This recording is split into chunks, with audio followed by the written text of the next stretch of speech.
Scott, when you look back at that Miami series, 7 goals and a pair of shutouts, what stands out to you? What were the things you really liked from that weekend? Well, we got 6 points. That's the most important thing. Obviously, we played a team right now that was missing one of their top forwards, so they just got beat a couple games. Obviously, it's always a tough building to go into, but I thought we played better hockey over 60 minutes. Certainly our penalty killing and special teams were good. Shep was solid again, so I mean defensively we didn't give up too much except for the turnovers, but just a better 120 minutes of hockey for our team, and you gotta start somewhere. Like we talked about getting better in some areas, which I think for the most part we were a little bit better. I thought our guys. Our transition game I thought was good. I thought our puck possession game was good. But Friday I felt we could have scored more goals. We left some opportunities out there. And Saturday I don't know if I wouldn't say we started poorly, but they were a little more ready, I think. And Shep had to make a couple big saves early, and then we kind of just settled into the game. And I really liked how we finished the game. It was probably one of our best periods we've played. But just overall a better team game. But we did what we had to do. I mean, when you're playing teams and they weren't too far away from us in the standings, we were able to put some separation by winning 2 games. But again, we move on and we face a much different opponent this weekend. So we got to build off it, and hopefully we gain some confidence from that weekend and we move forward. What did it mean for Scott Perunovich to get a goal on the weekend and see some good offense from him?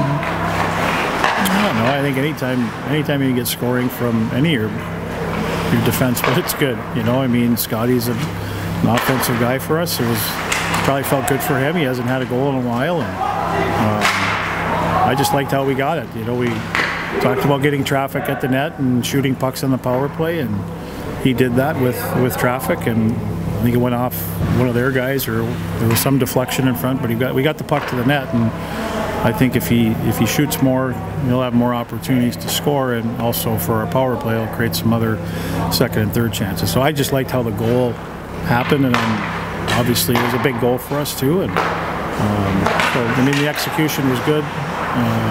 So you take it, and hopefully we keep doing it. Coming off the year that Scotty had last year, how would you evaluate his play 22 games in? Are we seeing a more well-rounded Scott Perunovich, you feel, than just the score that we saw a lot of last year? What do you think of his play so far this season? I think he's been good. I mean, again, it's no secret. As last year went on, teams paid more attention to him, and they played harder on him. Certainly, that's something we talked about before the year started. It's not going to be easy. It's going to be more like the end of the year where, if those things happen, you can't get frustrated. And I think at times he's done a better job with managing that. I think early in the year there was still some of that, but I think more so lately he's learned to kind of deal with that stuff. But again, he's a special player. I mean, he's got vision. He can get out of tight areas, and he's got a great feel for the game. I think defensively, if you probably ask him, he doesn't think he's playing as well defensively, but I just see a few plays he's made on the weekend and in the last couple weekends with his stick. And, again, he's not going to be the physical guy, so I think defensively he's done fine. I think his overall game has been fine.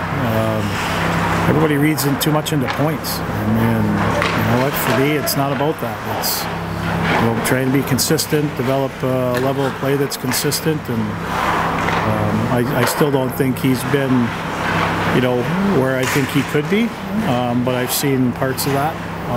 So hopefully, as we move towards the end of the year here and kind of the last couple months in playoffs, that he brings that out, because it's certainly there, and I think he's very capable of doing that.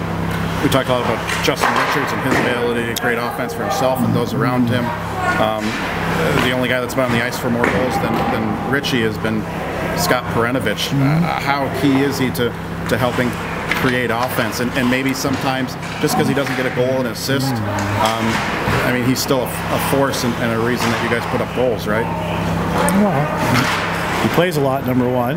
You know, he's good with the puck. So, again, when he has the puck, their attention goes to him, which should free up other guys. And if anything's happened, our guys have not gotten open or not given them the support at times. And sometimes you get pushed into different areas of the rink where, you know, you don't have too many plays, and you can't ask him to take pucks and go one-on-one all night. And guys have to work off the puck and help him, but he's a guy you want with the puck. And he's certainly a guy, like I said, that can get out of small areas, start transition. He can be part of the rushes, and he can be like a fourth forward. So yeah, he's critical to our team, and he's critical to everything that we do when he's on the ice. Nick Slaney, goal and assist in each game last weekend. How is he evolving here in the second half of the season?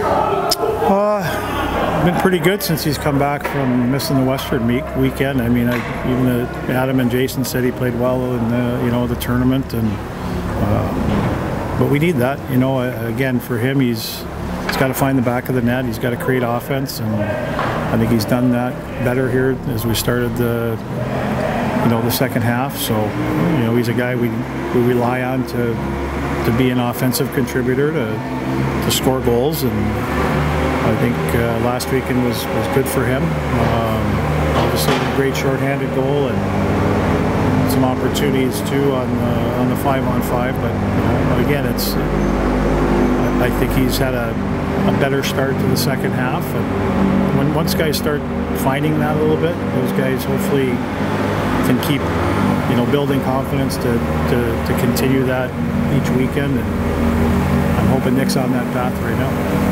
The Omaha weekend here coming up, obviously a very good power play, almost 25%, so stay out of the box is going to be a priority this weekend. But what makes their power play as dangerous as it is? Their power play? Well, they shoot the puck a lot. They get a little bit of movement. You know, they don't. You know, their breakouts aren't anything, but they're not afraid to shoot pucks, and they create some different looks in the defensive zone off the power play, and they have some plays they run off face-offs, but and they're really good at finding the weak side plays. So if there are scrums or rebounds, there seems to be always guys open on the backside, and they'll pop pucks over there. Just trust the guys are going to be there. So again, we're going to have our work cut out. There's no question. Hopefully our guys can continue to do what they've done and shut down opponents' power plays. But this one will be a big challenge. But I like where our guys are at.